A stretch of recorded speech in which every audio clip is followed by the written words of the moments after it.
പ്രിയമുള്ളവരെ, വചനജ്വാല 1182 ദിനത്തിലേക്ക് പ്രവേശിക്കുന്ന ഇന്ന് നവംബർ 25 തിങ്കളാഴ്ച എല്ലാവർക്കും നല്ല ഒരു സുപ്രഭാതം ആശംസിക്കുന്നു. നമ്മൾ ഇന്നത്തെ വചന വായനയിൽ ജോബിന്റെ പുസ്തകം 22 അധ്യായം 16 മുതൽ 30 വരെയുള്ള തിരുവാക്യങ്ങളാണ് നാം ശ്രവിക്കുക.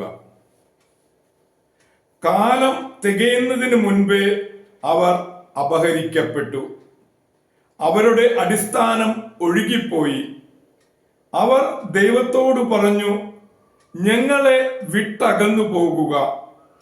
സർവശക്തനെ ഞങ്ങളോട് എന്ത് ചെയ്യാൻ കഴിയും? എന്നിട്ടും അവിടുന്ന് അവരുടെ ഭവനങ്ങളെ നന്മകൾ കൊണ്ട് നിറച്ചു. എന്നാൽ ദുഷ്ടന്റെ ആലോചന എന്നിൽ നിന്ന് അകലെയാണ്. നീതിമാന്മാർ അവരുടെ അവസാനം കണ്ട് സന്തോഷിക്കുന്നു. നിഷ്കളങ്കർ അവരെ നോക്കി പരിഹസിച്ച് പറയുന്നു, തീർച്ചയായും ഞങ്ങളുടെ ശത്രുക്കൾ പിഴുതെറിയപ്പെട്ടിരിക്കുന്നു. അവർ ശേഷിച്ചത് അഗ്നിക്കിരയാവുകയും ചെയ്തു. ദൈവവുമായി രമ്യതയിലായി സമാധാനത്തിൽ കഴിയുക.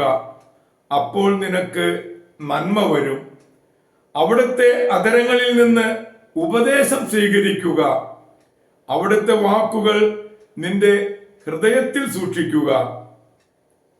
സർവശക്തന്റെ സന്നിധിയിലേക്ക് തിരിച്ചു വരികയും നിന്നെ തന്നെ എളിമപ്പെടുത്തുകയും ചെയ്യുമെങ്കിൽ നിന്റെ കൂടാരത്തിൽ നിന്ന് അനീതിയെ നീ അകറ്റിക്കളയുമെങ്കിൽ, സ്വർണത്തെ പൊടിയിലും ഓഫീർ പൊന്നിനെ നദീതടത്തിലെ കല്ലുകൾക്കിടയിലും എറിയുമെങ്കിൽ, സർവശക്തൻ നിനക്ക് സ്വർണവും വിലപിടിച്ച വെള്ളിയും ആകുമെങ്കിൽ, നീ സർവശക്തനിൽ ആനന്ദിക്കുകയും ദൈവത്തിനു നേരെ മുഖമുയർത്തുകയും ചെയ്യും.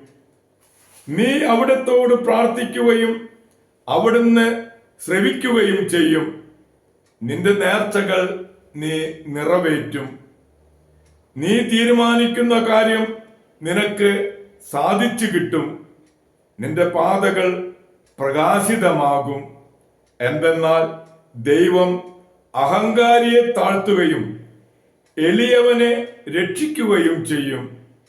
നിരപരാധനെ അവിടുന്ന് രക്ഷിക്കുന്നു. നിന്റെ കരങ്ങളുടെ നൈർമല്യം മൂലം നീ രക്ഷിക്കപ്പെടും. ദൈവത്തിന്റെ തിരുവചനമാണ് നാം കേട്ടത്. പ്രിയമുള്ളവരെ, ആഗോള കത്തോലിക്ക സഭയിൽ ഇന്ന് കന്യകയും രക്തസാക്ഷിയുമായ അലക്സാണ്ട്രിയയിലെ വിശുദ്ധ ഖാദറിനെ അനുസ്മരിക്കുന്ന പൊൻസുദിനമാണ്. രാജകുടുംബത്തിൽ ജനനം. മാക്സിമിനിയസ് ചക്രവർത്തിയുടെ നിർദ്ദേശപ്രകാരം വിജാതീയ തത്വശാസ്ത്രജ്ഞന്മാരോട് തർക്കിച്ച് അവരെ പരാജയപ്പെടുത്തി ക്രിസ്തു മതത്തിലേക്ക് ആനയിച്ചു. അക്കാരണത്താൽ തന്നെ ചക്രവർത്തി ശാസ്ത്രജ്ഞരെ തീയിൽ ദഹിപ്പിച്ചു. മാക്സിമിനൂസിന്റെ മൃഗീയമായ കാമത്തെ ശമിപ്പിക്കാൻ കാതറൈൻ കൂട്ടാക്കാത്തതു കൊണ്ട് വസ്തുവകകൾ കണ്ടുകെട്ടി നാടുകടത്തി. കുറെ കഴിഞ്ഞ് വീണ്ടും തിരികെ വിളിച്ച് വീണ്ടും അവളെ നിർബന്ധിച്ചു. സമ്മതിക്കാത്തതിനാൽ ഒരു പീഡന യന്ത്രത്തിൽ കിടത്തി അവയവങ്ങൾ വലിച്ചു കീറി ശിരസ് ഛേദിച്ച് കൊല്ലുകയാണ് ഉണ്ടായത്. ഇവരുടെ അസാധാരണ പാണ്ഡിത്യവും ദൈവഭക്തിയും പരിഗണിച്ച് സ്കൂളുകളുടെ മധ്യസ്ഥയായി തിരഞ്ഞെടുത്തു. തത്വശാസ്ത്രജ്ഞന്മാർക്ക് അവൾ മാതൃകയായി. നമുക്കും വിശുദ്ധ ഖാദറിന്റെ മധ്യസ്ഥം യാചിച്ച് ഇന്നത്തെ ഈ നല്ല ദിവസത്തിലേക്ക് പ്രവേശിക്കാം. പ്രത്യേകമായി സ്കൂളുകളുടെ മധ്യസ്ഥയായി വിശുദ്ധ കാതറിന്റെ മധ്യസ്ഥം നമുക്ക് നമ്മുടെ സ്കൂളുകളെ അത് പ്രത്യേകമായി ഏൽപ്പിച്ചു കൊടുക്കാം. എല്ലാവർക്കും നല്ല ഒരു തിങ്കളാഴ്ച ദിവസം ആശംസിക്കുന്നു.